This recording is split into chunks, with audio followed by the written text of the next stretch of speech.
Hello dear friends, कैसे हैं आप। आज हम इस सीरीज़ में बात करने वाले हैं प्राचीन भारत के इतिहास को लेकर। इसमें हम आज कवर कर रहे हैं बुद्धिज़्म, बौद्ध धर्म को। तो आप वीडियो को लास्ट तक देखें। अगर आपको ये वीडियो अच्छी लगे तो आप वीडियो को ज़्यादा से ज़्यादा शेयर करें और एक लाइक ज़रूर करें। अगर आपको इसकी डिटेल लेक्चर चाहिए तो आप इतिहास की प्लेलिस्ट में जाएँ, वहाँ पर आपको डिटेल लेक्चर आपके इसके मिल जाएंगे। इसमें हम ओनली सिर्फ PQY को कवर करेंगे, तो आप वीडियो को लास्ट तक देखें एक बार। जिसे पहला क्वेश्चन इसमें दिया है कि गौतम बुद्ध का जन्म कब हुआ था। तो गौतम बुद्ध का जन्म सबसे पहले अगर देखें तो कई मत दिए गए हैं, लेकिन जो सर्वमान्य मत माना जाता है वो 563 ईस्वी पूर्व का माना जाता है।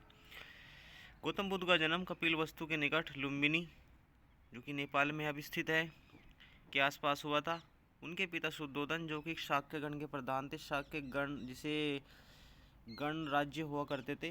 तो जो उनके पिता थे शुद्धोधन, वे एक शाक्य गण के प्रधान थे। उनकी माता का नाम माया देवी था, जो कि कोल्य गणराज्य की एक वंशीय कन्या थी। तो उनके पिता जो थे वो शाक्य गण के प्रधान थे और उनकी माता कोल्य गणराज्य की कन्या थी।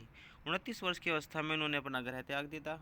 और फिर वो जिसको गृह त्यागने को बौद्ध धर्म में महाभिनिष्क्रमण की संज्ञा दी गई है। पूछ सकते हैं, एग्जाम में आया हुआ भी है कि महाभिनिष्क्रमण का तात्पर्य किससे है, तो गृह त्याग से है। ठीक है, देखें आगे। जैसे इसमें दिया गया है कि वो बुद्ध के जीवन की किस घटना को हम महाभिनिष्क्रमण के रूप में जानते हैं, तो उनके गृह त्याग को हम जानते हैं। गौतम बुद्ध की माँ किस वंश से संबंधित थी, तो कोल्य वंश से हम पढ़ा है अभी। ठीक है, उनके पिता शाक्य वंश से संबंधित थे। बुद्ध का जन्म कहाँ हुआ था, तो लुम्बिनी में हुआ था, जो कि अब नेपाल में स्थित है। नेपाल के तराई वाले क्षेत्र में स्थित पड़ता है लुम्बिनी। ठीक है, आगे दिया गया है कि कौन सा बुद्ध का दूसरा नाम था। बुद्ध का दूसरा नाम क्या कहा गया है, तो देखिए इसमें सबसे पहले जैसे गुड़ाकेश ये नहीं है बुद्ध का नाम, तो कुछ नाम दिए गए हैं बुद्ध के, आप उनको देख लेते हैं। जैसे उनके पिता का अगर देखें, शाक्य गण के राजा थे, तो उन्हीं के नाम को लेकर इनको शाक्य मुनि भी कहा जाता है, तथागत भी कहा जाता है। और बचपन का नाम इनका सिद्धार्थ था। ये गौतम बुद्ध बने जब ये इन्होंने तपस्या करी और एक ज्ञान को अर्जित किया, उसके बाद ये गौतम बुद्ध कहलाए। उससे पहले इनका नाम, बचपन का नाम सिद्धार्थ था। ठीक है, अब जो इसमें नाम जैसे दिए गए हैं, आदि शंकराचार्य को प्रच्छन्न बोध या छिपा हुआ बुद्ध मार्गी भी कहा जाता है। अतः पार्थ, प्रच्छन्न, मिहिर, गुड़ाकेश ये भगवान बुद्ध के ये नाम नहीं है। ठीक है, आगे देखिए। किस क्वेश्चन दिया है कि किस राजवंश के अभिलेख से इस परंपरा का समर्थन होता है कि लुम्बिनी शाक्य मुनि का बुद्ध या जन्म स्थान माना जाता है। तो हमें कहाँ से प्राप्त होते हैं, तो मौर्य शासन के अभिलेख मिले हैं, तो वहाँ से इस बात का पता चलता है कि भगवान बुद्ध या गौतम बुद्ध का जन्म, जो कि शाक्य मुनि के रूप में जाने जाते हैं, उनका जन्म नेपाल लुम्बिनी में हुआ था। तो ये हमें कहाँ से पता चलता है, मौर्य वंश का एक अभिलेख होता है अशोक का रुम्मिनदेही स्तंभ, जिससे हमें उनके जन्म की सूचना के बारे में जानकारी मिलती है। तो शाक्य मुनि का जन्म लुम्बिनी में हुआ। इस अभिलेख के अनुसार अशोक राज्याभिषेक के 20 साल बाद यहाँ आया था। जैसे अशोक का जो 273 में उनका राज्याभिषेक हुआ, उसके 20वें साल बाद यहाँ लुम्बिनी में आया था। और जब वे वहाँ पे आया था तो उसने वहाँ का कर भी मुक्त करा था। उसने कर को भी छूट कर 1/6 था, तो 1/6 से छूट करके 1/8 वहाँ पर कर देता था। तो इसलिए ये भी पूछा जाता है कि लुम्बिनी जब आया तो अपने 20वें राज्याभिषेक के 20वें वर्ष अशोक लुम्बिनी गया। तो लुम्बिनी जाने के बाद में वहाँ पर उसने कर को भी मुक्त किया था। कर को घटाकर 1/6 से 1/8 कर दिया था। ठीक है, तो ये भी पूछे जाते हैं एग्ज़ाम में। जिसे अगला क्वेश्चन दिया गया है कि अशोक का अभिलेख इस परंपरा की पुष्टि करता है कि गौतम बुद्ध का जन्म लुम्बिनी में हुआ था। तो कौन सा अभिलेख हमने बात की है इसमें, तो रुम्मिनदेही स्तंभ है ये। ठीक है, मौर्यकालीन शासक सम्राट हुए हैं अशोक, तो उनके समय में का ये अभिलेख है। किस राजा के एक अभिलेख से सूचना मिलती है कि शाक्य मुनि बुद्ध का जन्म लुम्बिनी में हुआ था, तो अशोक के। ठीक है, महात्मा आगे दिया गया है, महात्मा बुद्ध का महापरिनिर्वाण कहाँ हुआ था। महापरिनिर्वाण का मतलब होता है उन्होंने, उनका निधन या उन्होंने अपने शरीर त्याग कहाँ किया था, तो ये किया था कुशीनगर में। बौद्ध धर्म का प्रचार करते हुए महात्मा बुद्ध मल्लों की राजधानी मल गणराज्य हुआ करता था। ठीक है, 16 गणराज्य 16 महाजनपद हुए हैं, तो उनमें एक जनपद था मल। मल राज्यों की बुद्ध का जन्म जो बौद्ध धर्म का प्रचार करते हुए महात्मा बुद्ध मल्लों की राजधानी पावापुरी पहुँचे। तो वहाँ वे एक चुंद नामक लोहार के आम्रवाटिका में ठहरे और उन्होंने वहाँ पर बुद्ध को सूरकादम मतलब है सूर का मांस खाने के लिए दिया, जिससे उनको रतिसार होगा। एक हैजा टाइप की एक बीमारी होती है ये, जिसके कारण उनको पीड़ा हुई और वहीं पर उनका देहांत हो गया। ठीक है, तो पूछ सकते हैं कि उन्होंने अपना शरीर त्याग कब किया। तो 483 ईस्वी पूर्व में 80 वर्ष की अवस्था थी जब उन्होंने अपना शरीर त्याग किया। और बौद्ध धर्म में इस शब्द को कहा गया है महापरिनिर्वाण।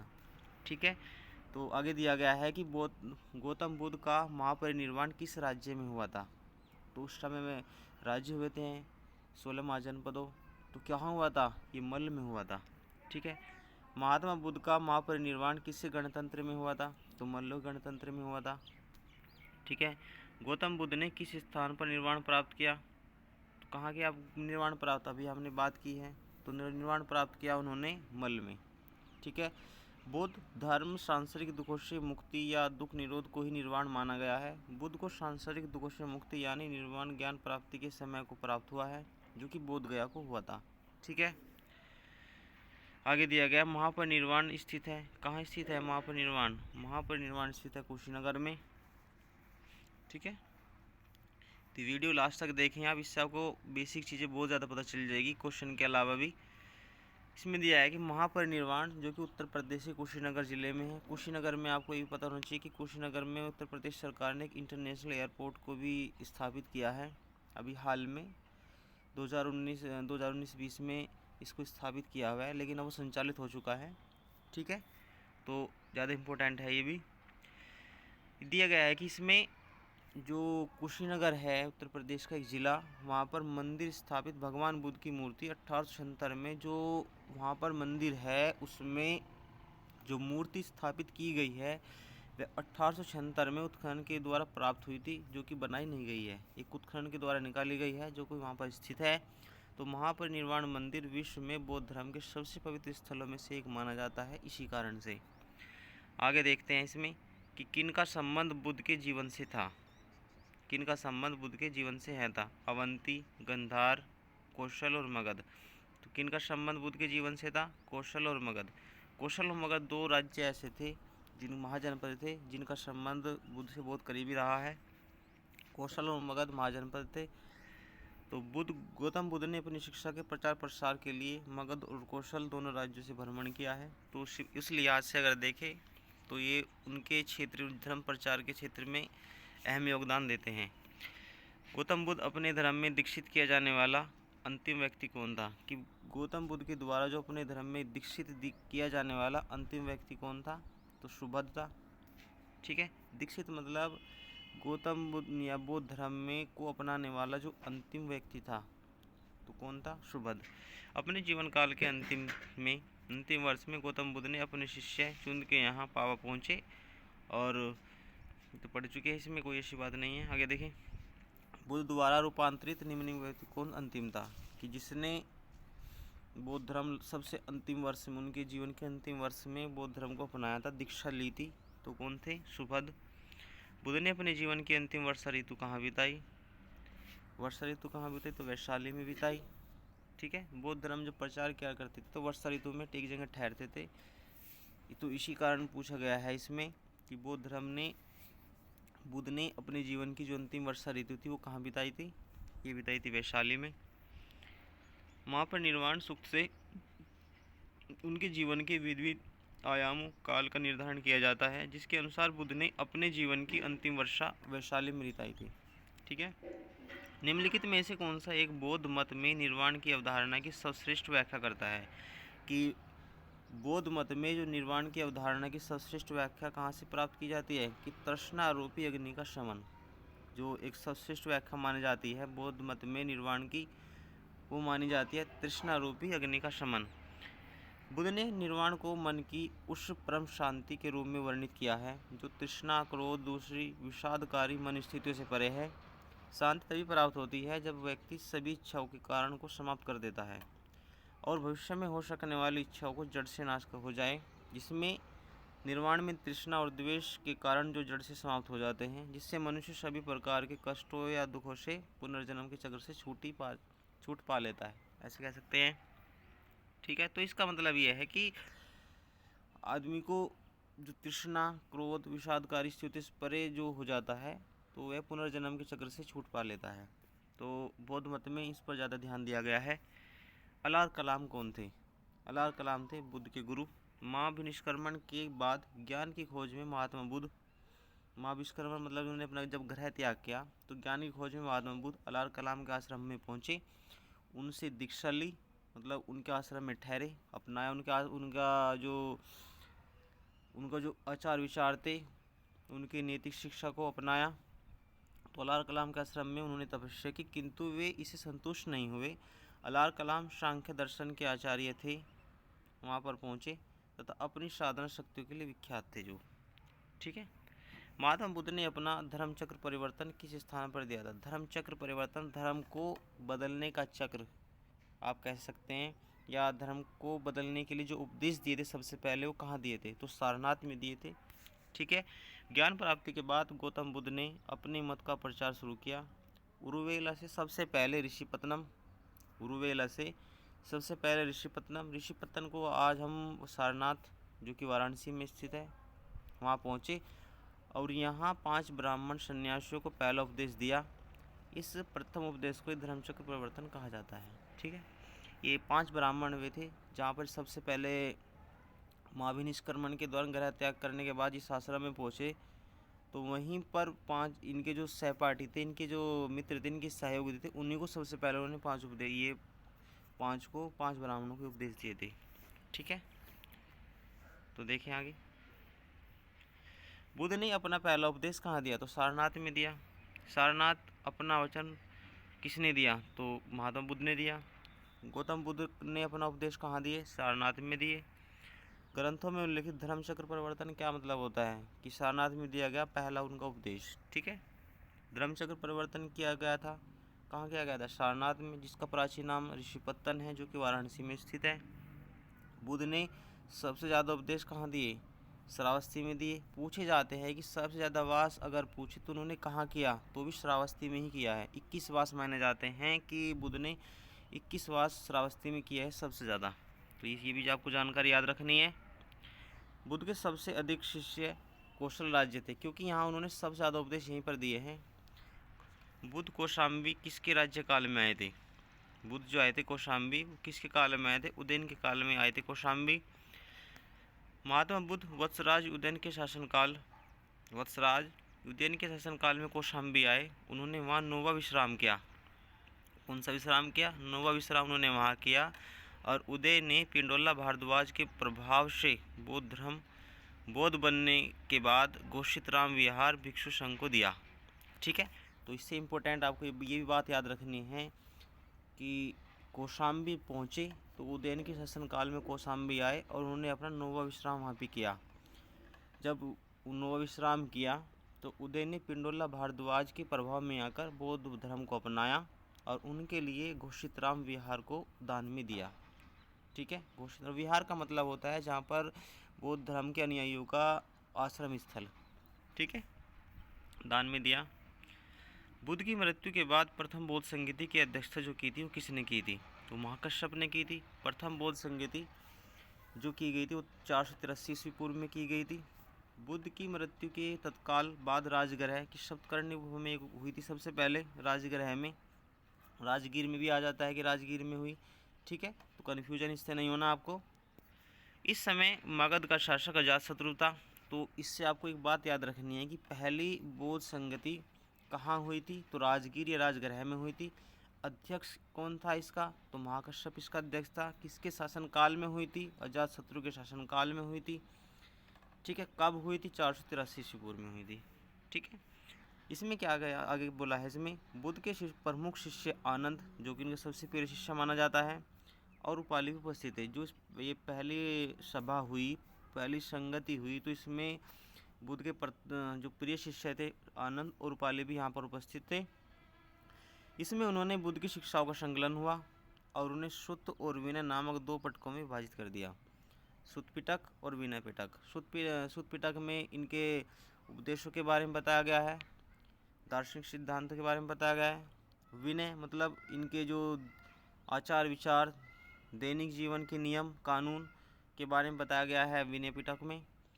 तो पूछ सकते हैं कि आनंद और रूपाली क्रमशः धर्म और विनय के प्रमाण माने गए हैं। ठीक है। प्रथम बौद्ध परिषद का संचालन किसने किया था? तो महाकश्यप जो कि उनका अध्यक्ष था उसी ने किया था। सप्तपर्णी गुफा कहाँ स्थित? राजगृह में स्थित है ये। ठीक है। तो आप वीडियो को लास्ट तक देखें, वीडियो बहुत अच्छी होने वाली है। क्वेश्चन के अलावा आपको जो बेसिक चीज़ें पता होनी चाहिए इसके अलावा वो भी हम डिटेल में डिस्कस कर रहे हैं, तो आप वीडियो को लास्ट तक ज़रूर देखें। भगवान बुद्ध के महापरिनिर्वाण के बाद जो पहली बौद्ध संगति हुई थी तो राजगृह में हुई थी। ठीक है। कश्मीर में कनिष्क के शासनकाल में जो बौद्ध संगति आयोजित हुई थी उसकी अध्यक्षता किसने की थी? उसकी अध्यक्षता वसुमित्र या अश्वघोष ने की थी। ठीक है। जो कि कनिष्क का एक राज दरबारी कवि था। वसुमित्र या अश्वघोष जो कि कनिष्क का राज दरबारी कवि था, उसने इसकी अध्यक्षता की थी। ठीक है। जो कि 27 AD में हुई थी। चौथी बौद्ध संगति कुषाण शासक कनिष्क के राज्यकाल में कुल्लनवर कश्मीर में हुई थी। इसकी अध्यक्षता वसुमित्र ने की थी तथा इसके उपाध्यक्ष जो थे वो अश्वघोष थे। इस समय महासंघियों का वर्चस्व यहाँ पर है था। तो यहाँ बौद्ध ग्रंथों के कठिन अंशों पर सम्यक विचार किया गया और प्रत्येक पीठा पर भाष्य लिखकर उन्हें विभाषा शास्त्र नामक टीकाओं में संकलित भी किया गया। इसी समय चौथी बौद्ध संगति जब हुई तो उसी के दौरान हीनयान और महायान दो संप्रदायों में इसको विभाजित हो गया था ये बौद्ध धर्म। ठीक है। पूछ सकते हैं कि बौद्ध धर्म कब विभाजित हुआ, किस संगति के दौरान विभाजित हुआ? तो चौथी बौद्ध संगति हुई थी कुल्लनवन कश्मीर में, तो वहीं पर हीनयान महायान दो संप्रदाय में बौद्ध धर्म बट गया था। ठीक है। तो बौद्ध धर्म की महायान शाखा जो है औपचारिक रूप से किसके शासनकाल में प्रकट हुई थी? महायान शाखा तो कनिष्क के शासनकाल में हुई थी, क्योंकि चौथी बौद्ध संगति हुई थी 27 AD में, 27वीं में। कनिष्क के शासनकाल में बौद्ध सभा किस नगर में आयोजित की गई थी? कुल्लनवन कश्मीर में हुई थी ये। ठीक है। किस शासक किस काल में चौथी बौद्ध संगति कश्मीर में हुई? तो कनिष्क के शासन। चौथी बौद्ध संगति परिषद हुई थी कनिष्क के शासनकाल में, ये भी इसमें दिया गया है। तो चौथी बौद्ध संगति हुई थी, ये भी आपका कनिष्क के शासनकाल में हुई थी। आगे देखें कि बुद्ध में देवतोत्रोपण, बोधिसत्व के पथ पर चलना, मूर्ति उपासना या अनुष्ठान। तो इसमें अब बात की गई है महायान जो संप्रदाय था उसकी क्या विशेषता इसमें है कि बुद्ध को देवता कौन मानते थे? बुद्ध को देवता मानते थे आपके जो महायान संप्रदाय थे वे देवता मानते थे, जबकि हीनयान संप्रदाय के जो अनुयायी थे वे उसको महापुरुष मानते थे। फिर अब बोधिसत्व के मार्ग पर चलना, वे मानते थे कि बोधिसत्व के मार्ग पर चलेंगे कल्याण होगा, मोक्ष मिलेगा। हीनयान वाले मानते हैं कि जो आपका मोक्ष मिलना है तो आदमी को अपने कर्म के अनुसार ही मोक्ष की प्राप्ति होती है, वे मानते थे। मूर्ति पूजा अनुष्ठान, तो जो महायान संप्रदाय था अनुयायी थे उनके, तो उन्होंने मूर्ति पूजा अनुष्ठान पर शुरुआत की, जबकि जो हीनयान संप्रदाय थे वे मूर्ति पूजा को नहीं मानते थे। ठीक है। तो इसमें आपका तीनों के तीनों बिल्कुल सही हो जाएगा, क्योंकि महायान संप्रदाय की विशेषताएं के बारे में कहा गया है। ठीक है। महायान बौद्ध मत बुद्ध की लोकोत्तर सत्ता देवत्व में विश्वास करता है, बुद्ध की अनेक अवतारों रूपों में विश्वास करता है। साथ ही यह बुद्धत्व के मार्ग पर चलने वालों को बोधिसत्व कहता है, जो सभी मानवों की मुक्ति में भी सहायता करता है। बोधिसत्व के पथ पर चलना इस मत में अनुकरणीय कहा गया है कि हिंदू धर्म के प्रभाव में बुद्ध में देवत्व आरोपण के साथ ही अनुष्ठान और मूर्ति पूजा महायान की मुख्य पद्धति बन गई। तो तीनों के बिल्कुल सही है। अब देखते हैं आगे इसमें कि निम्नलिखित में 4 स्थानों में हुई बौद्ध संगतियों का सही क्रम आपको बताना है, कि सीक्वेंस में आपको बताना है कि सबसे पहले कहाँ हुई थी? राजगृह में हुई थी। दूसरी कहाँ हुई थी आपकी? वैशाली में हुई थी। तीसरी कहाँ हुई थी आपकी? जो तीसरे वाली आपकी हुई थी ये हुई थी आपकी पाटलिपुत्र में। चौथी भी कुल्लनवन कश्मीर में हुई थी। ठीक है। इसमें ऐसा कुछ नहीं है जो मैंने आपको नहीं इसमें बताया है। तो जो आपका देखो आगे देख सकते हैं। चलो एक बार देख लेते हैं इसमें भी। जब भगवान बुद्ध की या गौतम बुद्ध की मृत्यु हो गई तो वहाँ का सम्राट था अजातशत्रु। उसी के शासनकाल में पहली बौद्ध संगति संपन्न हुई। दूसरी बौद्ध संगति आपकी वैशाली में हुई, ठीक है, जो कि उनके 100 साल के बाद हुई, 383 ईस्वी पूर्व में ये हुई, ठीक है। उसके बाद जो तीसरी बौद्ध संगति हुई, ये देख सकते हैं आप, जो मोगली पुत्तिश की अध्यक्षता में हुई थी और सम्राट अशोक के शासनकाल में हुई है। चौथी कुंडल कश्मीर में हुई है, जो कि वसुमित्र ने इसकी अध्यक्षता की थी और कनिष्क के शासनकाल में हुई थी। दूसरी बौद्ध संगति का आयोजन कहाँ किया गया था? वैशाली में हुआ था। तीसरी बौद्ध सभा कहाँ हुई थी? पाटलिपुत्र में हुई थी अशोक के शासनकाल में, और मोगली पुत्तिश ने इसकी अध्यक्षता की थी। दूसरी की अध्यक्षता की थी साबकामी ने। पहली बौद्ध समिति का आयोजन कहाँ किया गया था? किसके शासनकाल में? तो अजातशत्रु के शासनकाल में किया गया था। किस नगर में प्रथम बौद्ध संगति जो आयोजित की गई थी, कहाँ की गई थी? राजगिरी राजगृह में। किस शासक ने दूसरे बौद्ध सभा का आयोजन किया था? दूसरी बौद्ध सभा का आयोजन किसके द्वारा किया गया था? ये किया गया था कालाशोक के शासनकाल में, ठीक है, जो शिशुनाग वंश का शासक हुआ है, उसी के शासनकाल में दूसरी बौद्ध संगति हुई थी। तो कुछ चीज़ में आपको मिलान करने हैं, बताना ही कौन सा सही है। जन्म कहाँ हुआ था उनका? जन्म लुम्बिनी में हुआ था। ज्ञान प्राप्ति कहाँ हुई थी? बोध गया में ज्ञान की प्राप्ति हुई थी। पहला वचन कहाँ दिया था? सारनाथ में दिया था। निधन कहाँ हुआ था? कुशीनगर में उनका निधन हुआ था। तो उम्मीद है कि क्वेश्चन आपको क्लियर रहा होगा। अब देखते हैं आगे। भारतीय कला में बुद्ध के जीवन की किस घटना का चित्रण मृग शहीद चक्र द्वारा हुआ है? भारतीय कला में बुद्ध के जीवन की किस घटना को लेकर मृग शहीद चक्र का द्वारा हुआ है? तो प्रथम उपदेश। क्या हुआ है? प्रथम उपदेश। भारतीय कला में बुद्ध के जीवन का प्रथम उपदेश का चित्रण जो है मृग शहीद चक्र द्वारा हुआ है कि बुद्ध ने अपना पहला उपदेश मृगदाव, जिसको ऋषि पतनम भी बोलते हैं, हरिण वन भी बोलते हैं, सारनाथ भी बोलते हैं, ठीक, और वाराणसी में, वर्तमान में इसको वाराणसी बोलते हैं, वाराणसी में ही है ये। देखो, जन्म, कुछ प्रतीक चिन्ह दिए गए हैं तो देख लेते हैं। जन्म का प्रतीक उनका कमल है। प्रथम प्रवचन दिया था धर्मचक्र प्रवर्तन के नाम से इनको जानते हैं। महाबोधि एक बोधि वृक्ष होता है जिनके नीचे उन्होंने तपस्या की थी और ज्ञान की प्राप्ति उनको हुई थी, ठीक है। ग्रह त्याग को घोड़ा बोलते हैं। ग्रह त्याग का मतलब घोड़ा।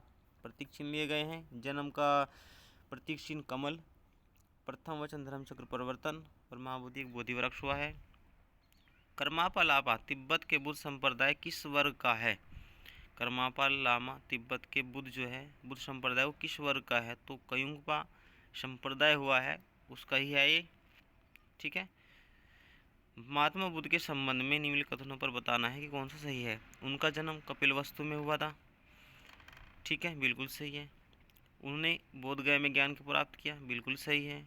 उन्होंने वैदिक धर्म को स्वीकार नहीं किया था, बिल्कुल सही है, अस्वीकार किया था उन्होंने आर्य सत्य का प्रचार किया था, बिल्कुल सही है भी। तो चारों के चारों इसमें बिल्कुल सही हो जाएंगे, ठीक है। आगे देखें।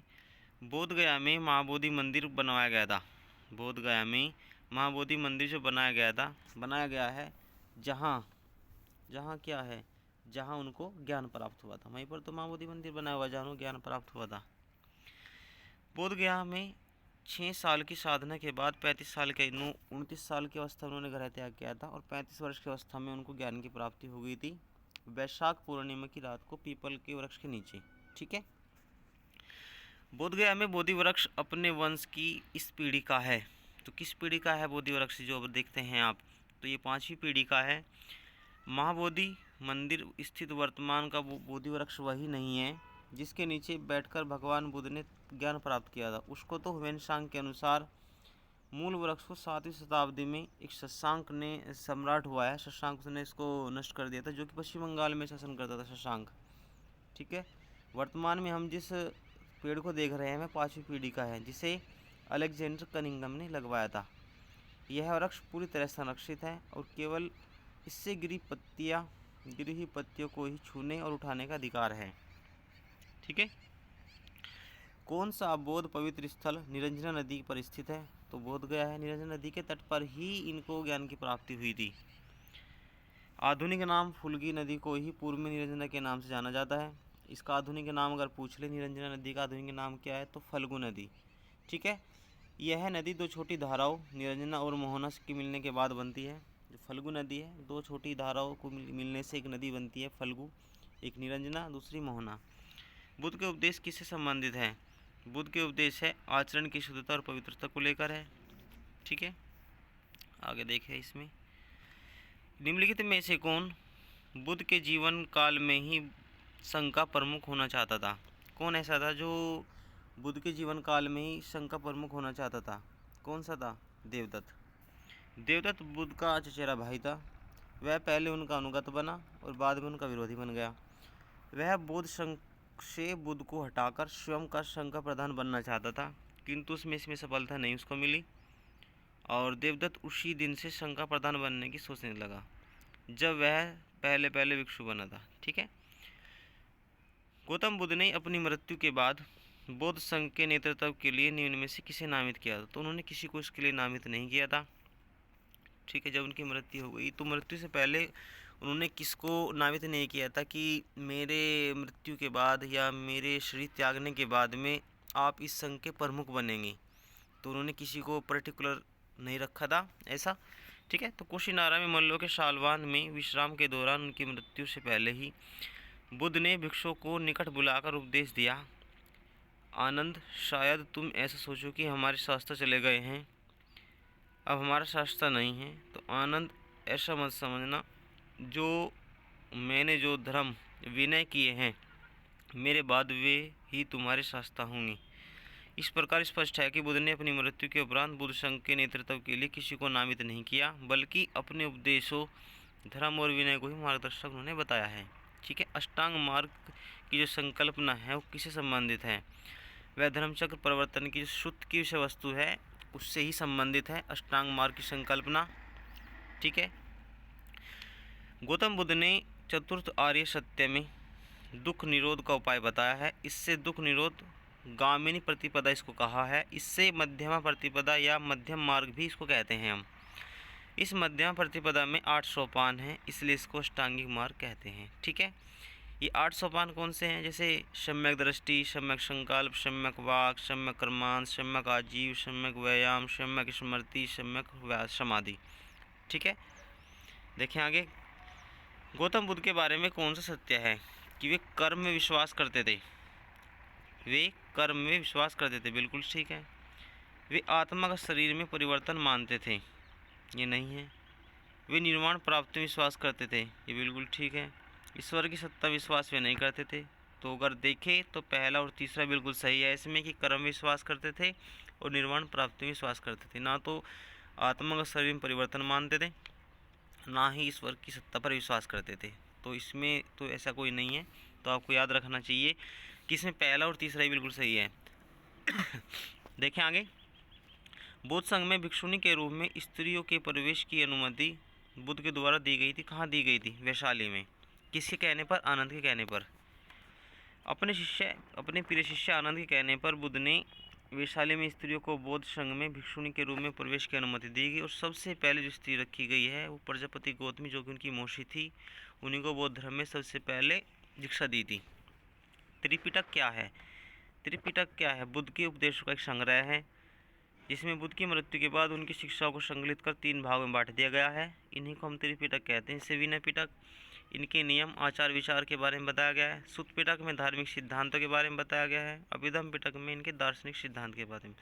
धार्मिक सिद्धांत सुत्त पिटक में उपदेशों के बारे में बताया गया है।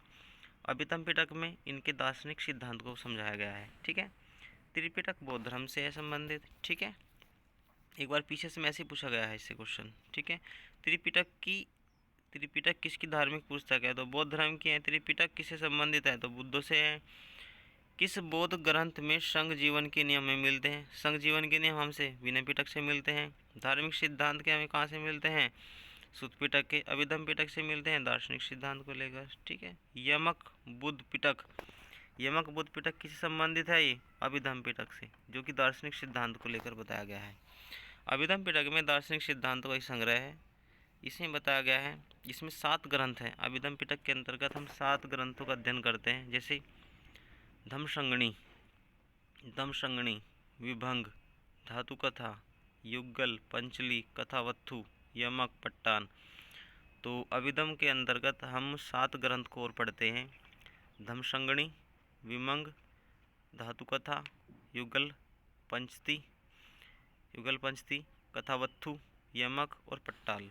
ठीक है, तो आपको याद रखना है अभिधम पिटक के 7 ग्रंथ हैं, ये पूछे जाते हैं एग्जाम में, जैसे धमसंगणी, विभंग, धातुकथा, युगल पंचती, कथावस्तु, यमक और पट्टान। ठीक है, निम्न में से बौद्ध साहित्य में महात्मा बुद्ध के नैतिक और सिद्धांत के बारे में क्या बताया गया है? तो सिद्धपिटक के बारे में बताया गया है। ठीक है, नैतिक और सिद्धांत, नैतिक सिद्धांत मतलब उनका धार्मिक सिद्धांत के बारे में समझाया गया है सुद्धपिटक में। सुद्धपिटक महात्मा बुद्ध के नैतिक सिद्धांत प्रवचन से संकलित है। इसमें बौद्ध धर्म के सिद्धांत और उपदेश का संग्रह है, जबकि विनय पिटक संघ के नियम संबंधी है, जिसमें दैनिक जीवन संबंधी आचार और विचारों का संग्रह इसमें किया गया है। ठीक है, त्रिरत्न का मतलब क्या होता है? बौद्ध धर्म में त्रिरत्न का मतलब होता क्या है? बुद्ध, धम्म और संघ त्रिरत्न क्या माने गए हैं? बुद्ध, धम्म और संघ, इन्हीं को माना गया है। प्राचीन भारत के बौद्ध मठों में पौरन नामक समारोह आयोजित किया जाता था। ठीक है, प्राचीन भारत के जो बौद्ध मठ थे तो उनमें पौरन नामक समारोह आयोजित किया जाता था। किस कारण से किया जाता था? कि वर्षा ऋतु के दौरान मठों में प्रवास के समय जो भिक्षु थे उनके द्वारा किए गए अपराधों की स्वीकृति का अवसर उनको प्राप्त होता था। कि जैसे वर्षा ऋतु होती तो वर्षा ऋतु में धर्म प्रचार वे नहीं करते थे, एक जगह ठहरते थे, तो उसमें अगर किसी के द्वारा कोई अपराध किया जाता तो उसको स्वीकार करते थे वे उसमें। ठीक है, उसको बोलते हैं पौरन नामक समारोह। वर्षा ऋतु के समय 4 महीने जो थे तो बौद्ध विहारों में ही निवास करते थे। इस समय धर्म प्रचार का कार्य स्थगित रहता था। वर्षा ऋतु की समाप्ति जब पुनः धर्म प्रचार कार्य शुरू होता था वर्षा ऋतु के बाद, तो बौद्ध भिक्षु पौरन नामक समारोह आयोजित करते थे, जिसमें पीछे किए गए कार्यों पर विचार करते हुए आगे की कार्य प्रणाली भी बनाई जाती थी, जिससे अगर कोई अपराध किया जाता तो उसको स्वीकार भी करते थे। ठीक है, अशोक विहार निम्नलिखित में से किस स्थान पर स्थित है? अशोक विहार कहाँ स्थित है? अशोक विहार है स्थित आपका पाटलिपुत्र में। अशोक विहार कहाँ स्थित है? पाटलिपुत्र में स्थित है। ठीक है, प्रसिद्ध बौद्ध ग्रंथ महावंश, प्रसिद्ध बौद्ध ग्रंथ हुआ है महावंश, जो कि मौर्य वंश ने पाटलिपुत्र में अशोक विहार को निर्मित करवाया था। इसी विहार का नाम इस विहार का जो निर्माण है वो इंद्रगुप्त नामक थेर भिक्षु के निरीक्षण में हुआ था। जो ये विहार बना था अशोक विहार, अशोक राम विहार, इसका निर्माण जो किया गया था वो इंद्रगुप्त नामक थेर भिक्षु हुआ है, उसके निरीक्षण में हुआ था। और तीसरी बौद्ध संगति भी इनके समय में हुई थी, अशोक के शासनकाल में। विश्व का सबसे ऊंचा कहा जाने वाला जो विश्व शांति स्तूप है बिहार में, वो कहाँ स्थित है? वो राजगीर में स्थित है, जो कि विश्व का सबसे ऊंचा कहा जाने वाला विश्व शांति स्तूप है। कहाँ है ये?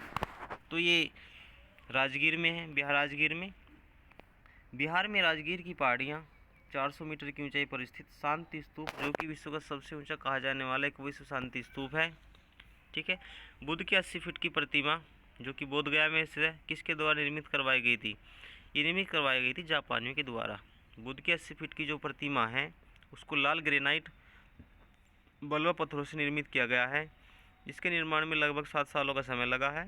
और इसको जापान के दार्ज जोक्यो संप्रदाय के सहयोग से बनाया गया था। नाम आपको पता होना चाहिए, दार्ज जोक्यो संप्रदाय के सहयोग से इसको बनाया गया था और 7 सालों का समय लगा था। सबसे पहले स्तूप शब्द हमें कहाँ मिलता है? तो सबसे पहले स्तूप शब्द मिलता है हमको ऋग्वेद में, जिसका मतलब होता है राग का ढेर। ठीक है, मतलब का भी पता होना चाहिए कि स्तूप शब्द को सबसे पहले कहाँ देखा गया है? तो ऋग्वेद में, जिसका मतलब होता है राग का ढेर। ठीक है, इसके अतिरिक्त अथर्ववेद, वासने संहिता, तैत्तिरीय ब्राह्मण संहिता, पंचविश ब्राह्मण आदि ग्रंथों से स्तूप के बारे में जानकारी मिलती है। ठीक है, वस्तु का ढेर, राग का ढेर कह सकते हैं आप। ठीक है, अथर्ववेद, इसके ऋग्वेद के अलावा भी हमें इसकी जानकारी मिलती है कहाँ से? अथर्ववेद से, वासने संहिता से, तैत्तिरीय ब्राह्मण संहिता से, पंचविश ब्राह्मण से भी मिलती है हमें इसकी जानकारी। वह स्तूप स्थल जिसका संबंध भगवान बुद्ध के किसी जीवन की घटना से नहीं रहा, तो उनका संबंध जीवन की किसी घटना से नहीं रहा, सांची से। सांची से उनका जीवन की किसी घटना से नहीं रहा। उनके जीवन काल की हम बात कर रहे हैं, जब वे जीवित थे तो इनमें से किस स्थान का संबंध उनसे नहीं रहा? तो सांची से नहीं रहा है। बोध गया का स्तूप बुद्ध की ज्ञान प्राप्ति से है। सारनाथ में धर्मचक्र प्रवर्तन से हैं। कुशीनगर में उनकी मृत्यु हुई, तो ये है। स्तूपों का तैथिक क्रम बताना है आपको। स्तूपों का तैथिक क्रम आपको बताना है। जैसे भरूच एवं सांची के स्तूप की स्थापना जो है, भरूच और सांची का जो स्तूप है उसकी स्थापना मौर्यकालीन अशोक ने करवाई थी। उनके शासनकाल में हुई है भरूच और सांची की स्थापना। कुछ ऐतिहासिक स्रोत धम्मेक स्तूप का निर्माण भी अशोक के काल में ही मानते हैं, लेकिन अमरावती का निर्माण जो है सातवाहन काल में हुआ था। तो भरूच, सांची और धम्मेक, भरूच, सांची और धम्मेक जो स्तूप है इनकी जो निर्माण माना गया है वो अशोक काल में माना गया है, और अमरावती का माना गया सातवाहन कालों में। ठीक है। अनंतमवाद, अनात्मवाद का सिद्धांत किससे है? तो बौद्ध दर्शन से। अनात्मवाद का मतलब होता है जो आत्मा को नहीं मानते। ठीक है, जो आत्मा का शरीर परिवर्तन नहीं मानते उसको अनात्मवाद बोलते हैं। बौद्ध दर्शन अनात्मवाद का सिद्धांत गौतम बुद्ध के प्रत्युत्तर समुत्पाद के सिद्धांत से ही सिद्ध होता है। इसे नैरात्मवाद भी कहा जाता है। अनात्मवाद का मतलब इसको नैरात्मवाद भी कहा जाता है। कुछ विचारकों के अनुसार अनात्मवाद का सिद्धांत केवल आत्मा पर लागू होता है। वस्तुतः इसमें आत्मा और भौतिक जगत की दोनों की ही व्याख्या होती है। जब गौतम बुद्ध सर्व अनात्मकम कहते हैं तो इसका अर्थ है कि किसी नित्य चेतन जड़ तत्व या अस्तित्व नहीं है, न तो आत्मा नामक नित्य द्रव्य का अस्तित्व है और न ही भौतिक पदार्थ जड़ नामक द्रव्य का। ठीक है, तो अनात्मवाद का मतलब मैंने आपको बताया है कि सीधा संबंध इसका आत्मा से ही है। ठीक है, आगे देखिए। संसार अस्थिर और क्षणिक है का संबंध किससे है? संसार अस्थिर है और क्षणिक है, इसका संबंध किससे है? बौद्ध धर्म से है। बौद्ध दर्शन में क्षणिकवाद को स्वीकार किया गया है। बुद्ध ने स्वयं अनित्यवाद के सिद्धांत का प्रतिपादन किया है। क्षणिकवाद अनित्यवाद का तार्किक विकास जो कि बौद्धोत्तर दर्शन में अस्तित्व में आया है। क्षणिकवाद के अनुसार विश्व की प्रत्येक वस्तु का अस्तित्व जो है वो क्षण मात्र के लिए ही रहता है। इस प्रकार नदी की एक बूंद का क्षण जब सामने आती है तो दूसरे क्षण विलीन हो जाती है। तो इसके बारे में बताया गया है कि संसार अस्थिर और क्षणिक है। तो इसके बारे में जो चर्चा की गई है वो बौद्ध धर्म में की गई है। ठीक है। एशिया का ज्योतिपुंज किसको कहा गया? महात्मा बुद्ध को ही माना गया है एशिया का ज्योतिपुंज।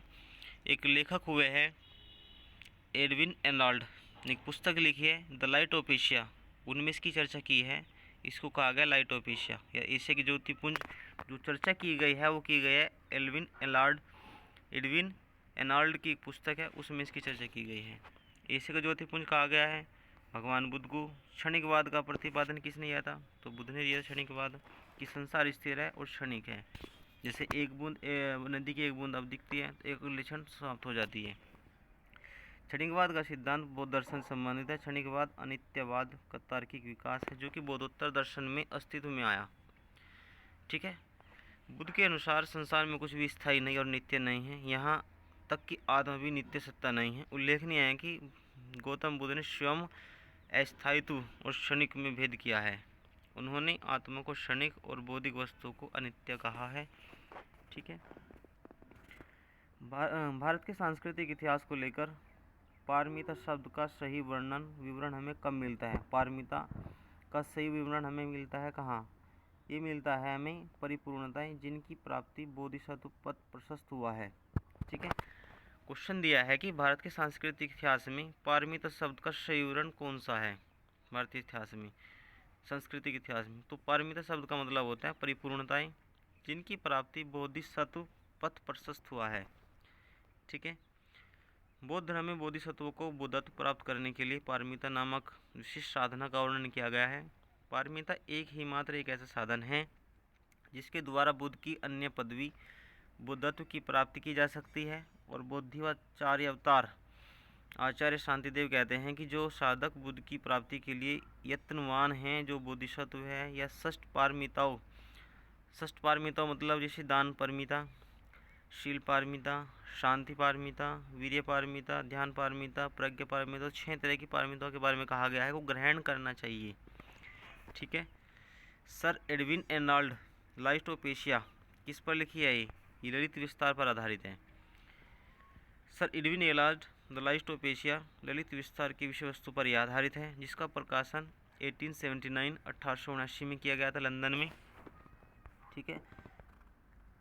बौद्ध धर्म के महायान और हीनयान संप्रदाय में सबसे जो मौलिक अंतर है वो क्या माना गया है? तो वे देवी देवताओं की पूजा को मानते हैं, ठीक है, क्योंकि महायान जो थे वे उनको देवता मानते थे, जबकि हीनयान वाले उनको मानते थे महापुरुष, ठीक है। तो हीनयान महापुरुष मानते थे, जबकि महान को देवता मानते थे। उनकी पूजा की जाने लगी। इसी के साथ ही बोधिसत्वों की पूजा इसमें होने लगी। गौतम बुद्ध को एक देवता का स्थान किस राजा के युग में हुआ? राजा के रूप में गौतम बुद्ध को एक देवता के रूप में स्थान कहाँ दिया गया? इसमें दिया गया है कनिष्क के शासन काल में, जो कि चौथी संगति हुई तो उसी को काल देवता के रूप में इनको स्थान दिया गया। तो कनिष्क के शासन काल में ही इनकी मूर्ति का जो निर्माण है वो किए जाने के यहाँ पे साक्ष्य प्राप्त होते हैं। कनिष्क के शासन काल में चौथी बौद्ध संगति, जो कि बौद्ध धर्म हीनयान और महायान दो संप्रदायों स्वतंत्र संप्रदाय विभक्त हो गया। महायान संप्रदाय में बुद्ध को देवता का स्थान दिया गया है, जबकि जो हीनयान संप्रदाय है वे इनको महापुरुष मानते हैं। उनकी देवताओं का स्थान भी उनको दिया गया, तभी से इनकी मूर्ति निर्माण के भी प्रमाण यहाँ पे देखने को मिलते हैं। अगले दिया है कि भारत में सबसे पहले जिस मानव प्रतिमाओं की पूजा की गई वह क्या थी? तो सबसे पहले अगर भारत में देखें तो मूर्ति पूजा की शुरुआत अगर की गई है तो सबसे पहले मूर्ति की पूजा की गई थी तो भगवान बुद्ध की मूर्ति पूजा की शुरुआत की गई थी, जो कि कनिष्क शासन काल में ही सबसे पहले इनकी मूर्तियों का निर्माण शुरू किया गया था। इनके साक्ष्य हमें मथुरा से मिलते हैं, कंधार से भी मिलते हैं। आगे देखिए, देश में किसने मूर्ति पूजा की नींव रखी थी? तो सबसे पहले बौद्ध धर्म ने ही मूर्ति पूजा की नींव रखी थी। आगे महायान जो संप्रदाय था उनके द्वारा की गई थी। गंधार शैली में मूर्ति कला में बुद्ध के सारनाथ में हुए पहले धर्मोपदेश का प्रवचन मुद्रा का नाम क्या है? धर्मचक्र है उसका नाम। गंधार शैली में मूर्ति कला में बुद्ध के सारनाथ में हुए जो पहला धर्मोपदेश हुआ है उसके प्रवचन का मुद्रा का नाम क्या रखा गया है? तो धर्मचक्र। गंधार कला की उत्पत्ति का स्रोत एशिया माइनर और हेलेनिस्टिक कला थी। गंधार कला की उत्पत्ति का जो स्रोत माना गया है वो एशिया माइनर और हेलेनिस्टिक कला थी। इस कला का प्रमुख जो विषय माना गया है वो महात्मा बुद्ध के जीवन पर चरित माना गया है। इसके अंतर्गत धर्मचक्र मुद्रा, ध्यान मुद्रा, अभय मुद्रा, वृद्धा मुद्रा आदि मूर्तियों का निर्माण यहाँ पे किया गया है, ठीक है।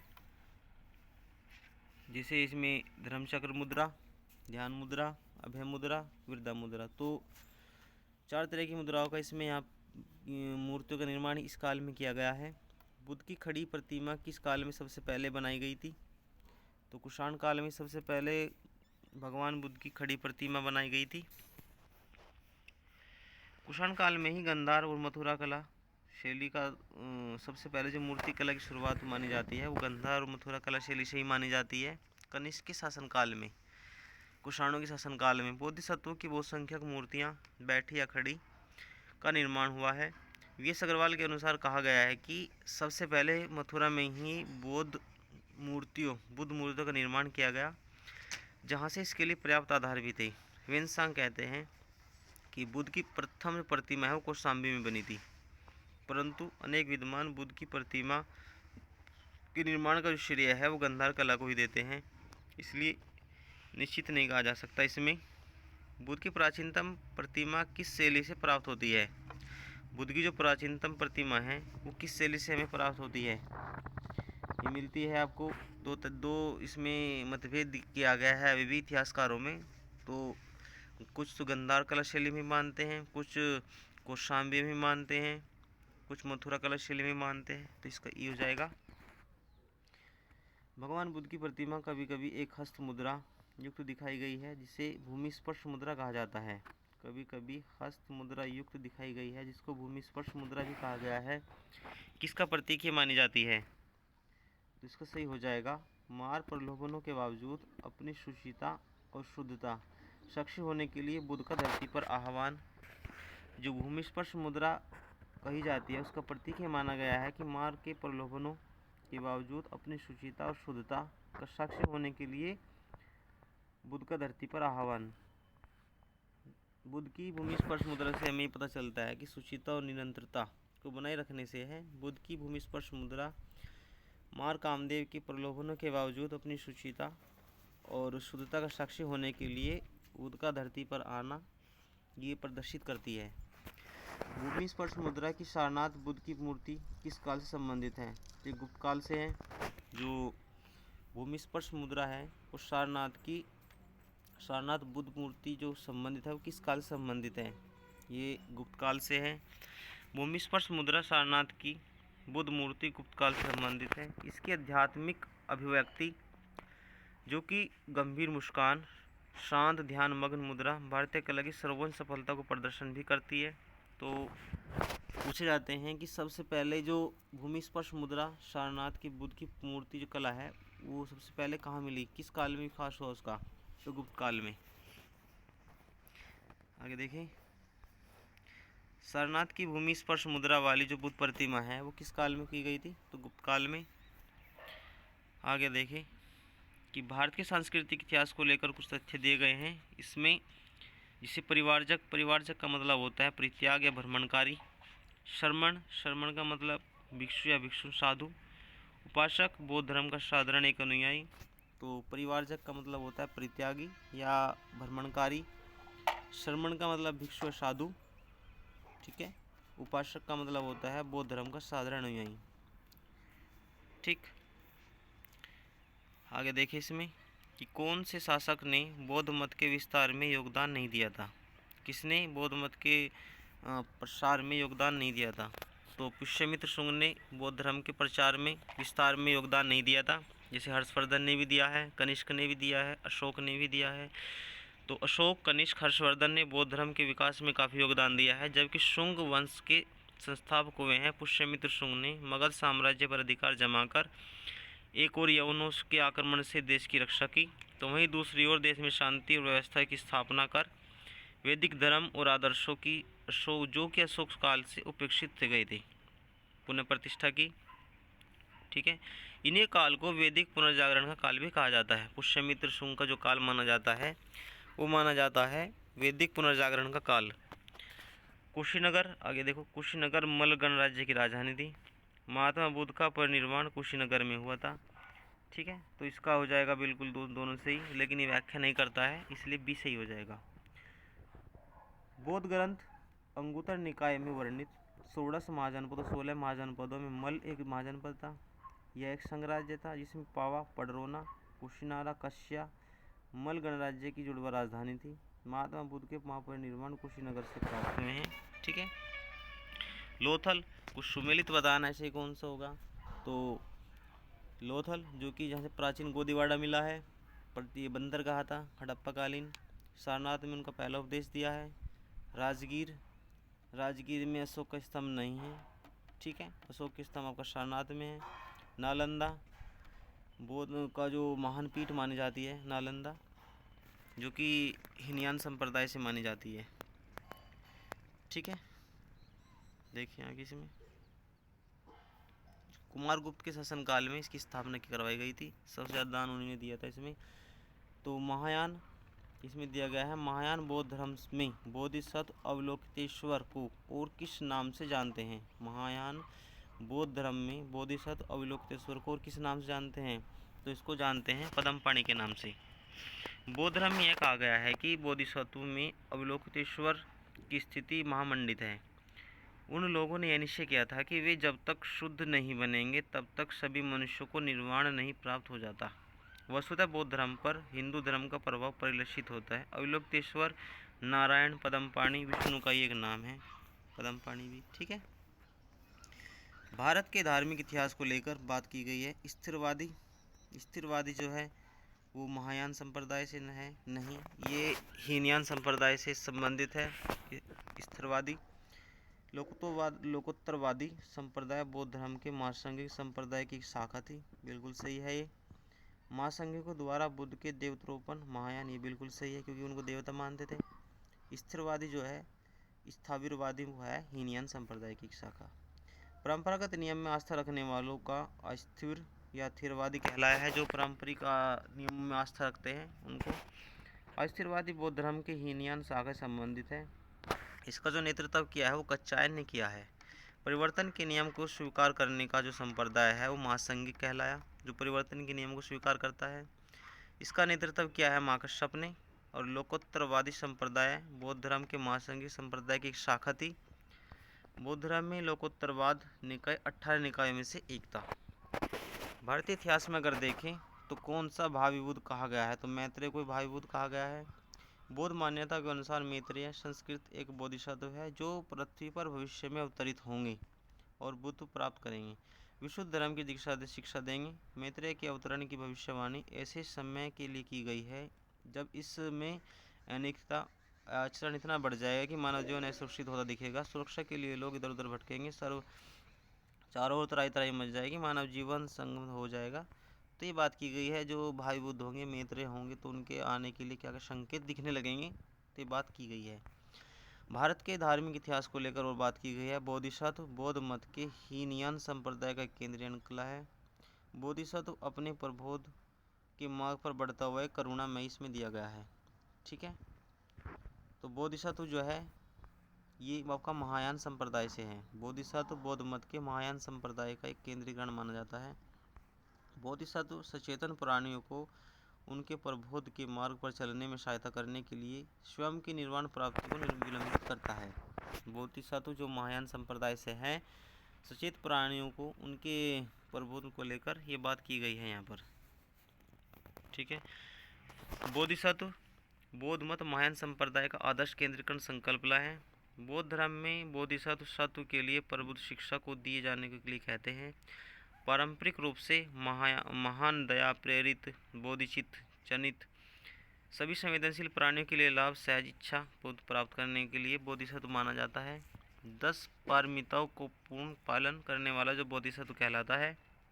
बुद्ध बनना ही बोधिसत्व के जीवन की पराकाष्ठा है।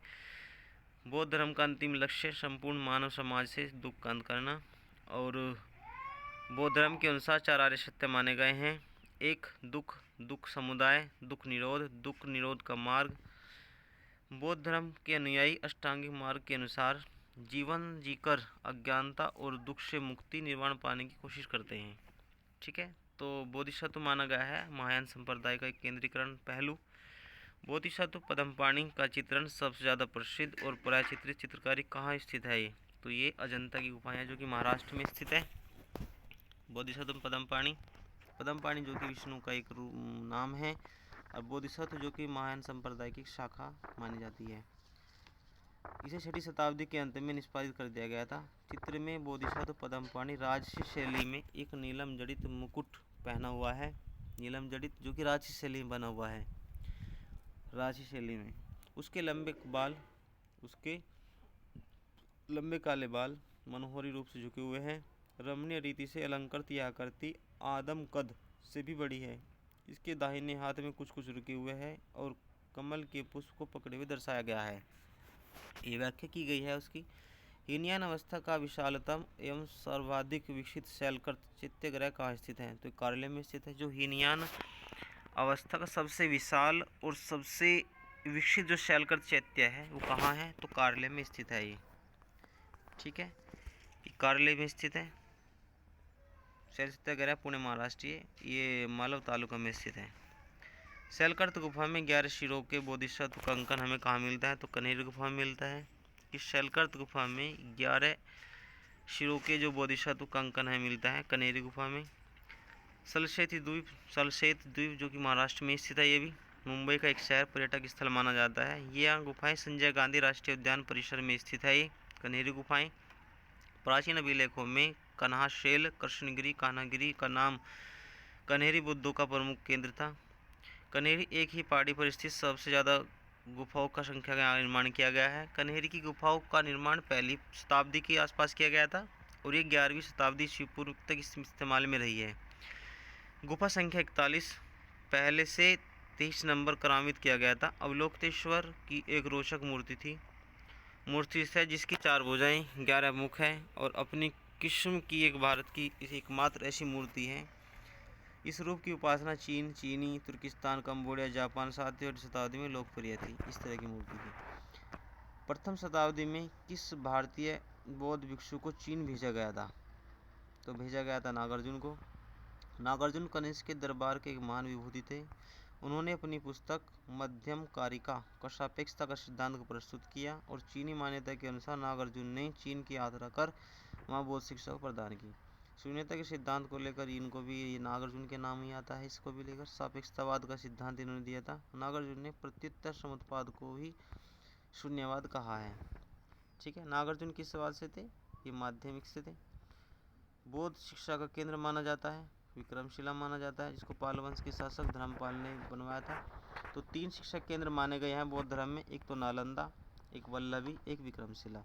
नालंदा जो कि आधुनिक पटना के दक्षिण में लगभग 40 मील की दूरी पर बड़ा गांव नामक के समीप स्थित था, जो कि महायान संप्रदाय से है। ये जो नालंदा है जो कि महायान संप्रदाय से है, वल्लभी जो कि हीनयान संप्रदाय से है, गुजरात में आधुनिक काठियावाड़ में है।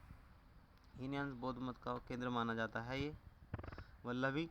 विक्रमशिला जो कि भागलपुर से 40 मील की दूर पत्थर घाट नामक पहाड़ी पर स्थित था। विक्रमशिला के महाविहार की स्थापना धर्मपाल ने 770 से 810 ईस्वी में की थी। मंदिर मठ भी बनवाए थे। वाराणसी हिंदू संस्कृति धार्मिक शिक्षा का प्रमुख केंद्र था। गिरनार ठीक है, वल्लभी गुजरात में है। नालंदा विश्वविद्यालय के स्थापन का युग था। नालंदा विश्वविद्यालय की स्थापना किस काल में की गई थी? तो ये की गई थी गुप्त काल में। ठीक है, तो नालंदा एक विख्यात बौद्ध धर्मपीठ मानी गई है।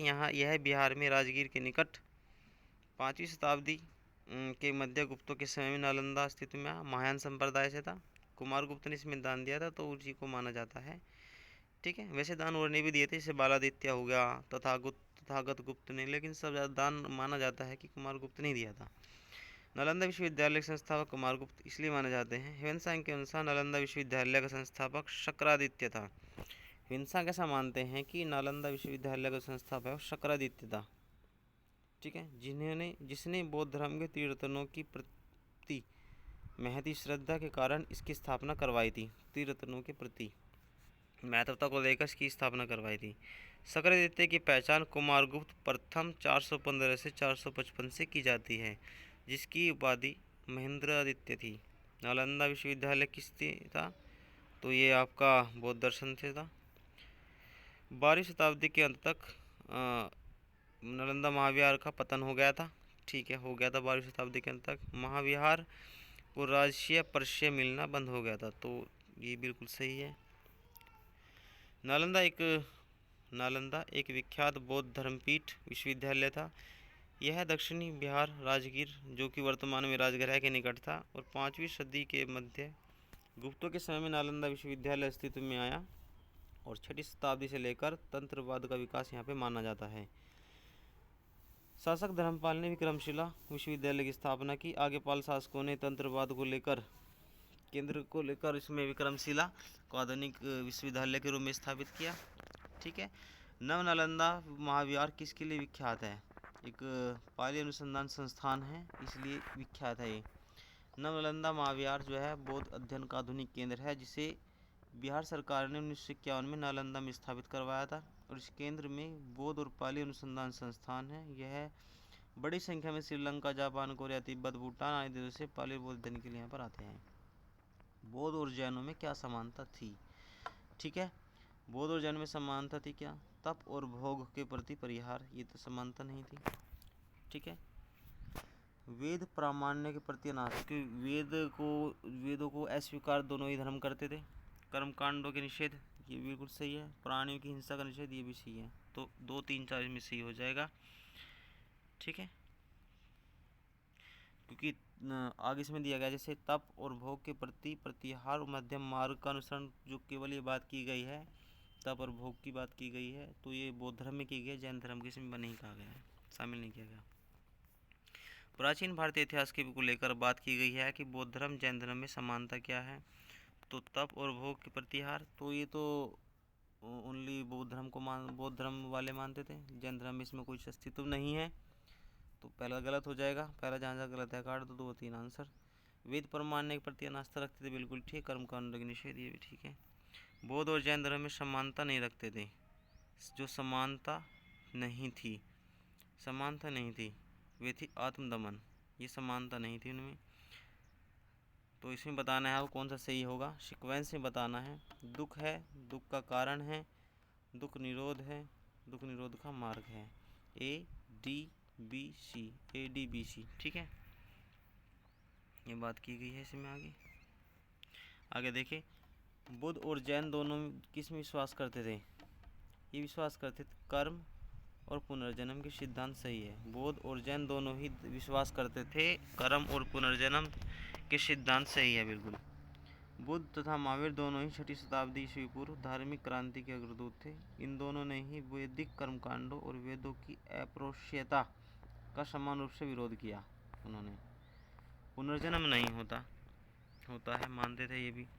आत्मा सत्ता नहीं है, आत्मा सत्ता नहीं है, ठीक है, ये ठीक है, क्योंकि वे कर्म और पुनर्जन्म के सिद्धांत को मानते थे। प्रतित्वस्पाद की बौद्ध उपदेशों का एक सार माना जाता है। ब्राह्मण बोधों के अनुसार अगर देखें तो प्रतिपादित वेदों की अपौरुषेयता, आत्मा अमरता के सिद्धांत को स्वीकार नहीं किया गया है इसमें, परंतु आत्मा के अस्तित्व को अस्वीकार करने के बावजूद पुनर्जन्म कर्म के सिद्धांत को मानते थे। बौद्ध धर्म के विषय में कौन सा सही है? उन्होंने वर्ण जाति को अस्वीकार नहीं किया है। इसमें कौन सा बताना है कि सही है? बौद्ध धर्म के विषय में उन्होंने वर्ण एवं जाति को अस्वीकार नहीं किया है, ठीक है, ये बिल्कुल सही है। उन्होंने ब्राह्मण की सर्वोच्च जाति को चुनौती दी, बिल्कुल ठीक है। उन्होंने कुछ शिल्पों को निम्न माना है, उसने कुछ शिल्पों को भी निम्न माना है, ठीक है। उन्होंने वर्ण एवं जाति को अस्वीकार नहीं किया है, ठीक है, तो बिल्कुल सही है, स्वीकारा है उन्होंने इसको, ठीक है। आगे देख लेते हैं इसमें, क्योंकि उन्होंने वर्ण व्यवस्था को स्वीकार किया है। बौद्ध धर्म के विस्तार को लेकर बताना है। धर्म की सादगी, दलितों के लिए विशेष अपील थी, ठीक है। धर्म की विशेष भावना, स्थानीय भाषा में विरोध, दार्शनिकों के वैदिक नहीं है। पहला, दूसरा, तीसरा, चौथा इसमें ठीक है। दार्शनिकों का वैदिक भावना की तो नहीं है। आगे दिया गया, आरंभिक मध्ययुगीन समय में बौद्ध धर्म का जो पतन हुआ किन कारणों से माना गया है? ऐसा माना जाता है कि उस समय तक बुद्ध विष्णु के अवतार समझे जाने लगे और वैष्णव धर्म का हिस्सा बन गए, ठीक है, तो उसको छोड़कर फिर दूसरे धर्म में बदल गए। आरंभिक मध्ययुगीन में किस समय में भारत में बौद्ध धर्म का पतन इसलिए हुआ क्योंकि उस समय विष्णु के अवतार वे समझे जाने लगे और वैष्णव धर्म का हिस्सा बन गए। भारत के इसमें दिया गया है कि भारत के धार्मिक इतिहास को लेकर बताना है। स्वतांत्रिक और साम्यवादी, ये जैन धर्म से नहीं, स्वतांत्रिक और ये तो आपका बौद्ध धर्म से। सर्वस्तिवादियों की मान्यता है कि दुर्वशी फिनोमिना पूर्णतः क्षणिक नहीं है, अपितु अव्यक्त रूप से सदैव विद्यमान रहते हैं, तो ठीक है। ये स्वतांत्रिक समिति जैन धर्म नहीं, बौद्ध धर्म से संबंधित है। स्वास्थ्यवाद एक प्रकार की तीसरी बौद्ध संगीत के दौरान सभी तत्वों में बताया गया है। कश्मीर जब छोड़कर चले गए तब ये कहा गया है, ठीक है। कनिष्क के शासन काल में चौथी बौद्ध संगति में सर्ववास्ती द्वारा ही आयोजित होती थी। चैत्य विहार क्या होते हैं? चैत्य का मतलब होता है पूजा स्थल, विहार का मतलब होता है जहाँ भी निवास करते थे, ठीक है। आगे देखो, इसमें कुछ शैल गुफाओं को चैत्य कहा गया है, अन्य को विहार। दोनों में अंतर मैंने बताया है, बिल्कुल यही अंतर है दोनों में। चैत्य पूजा स्थल होते थे, विहार जो उनके निवास स्थान होते थे। सुल्तानी युग में बौद्धों की कौन सी शाखा सबसे प्रभावशाली रही है? तो वज्रयान, जो सुल्तानी युग में सबसे ज़्यादा प्रभावशाली रही है, वज्रयान रही है। मध्यकाल में बौद्धों की वज्रयान शाखा सबसे अधिक प्रभावशाली थी और वज्रयान का सबसे अधिक विकास 8वीं शताब्दी में हुआ है। इसके सिद्धांत को मंजूश्री मूलकल्प और गुहा समाज नामक ग्रंथ में मिलते हैं। मंजूश्री मूलकल्प और गुहा समाज नामक ग्रंथ में इसकी चर्चा में मिलते हैं। आज की वीडियो में बस इतना ही। हमने आज कवर किया है बौद्ध धर्म के लिए जो भी इम्पोर्टेंट क्वेश्चन आते हैं सभी को डिटेल में कवर किया है। क्वेश्चन से अलावा भी हमने डिटेल में बात की है। अगर आपको ये वीडियो अच्छी लगे तो वीडियो को ज़्यादा शेयर करें, कमेंट करें, लाइक करें। मिलते हैं अगली वीडियो में।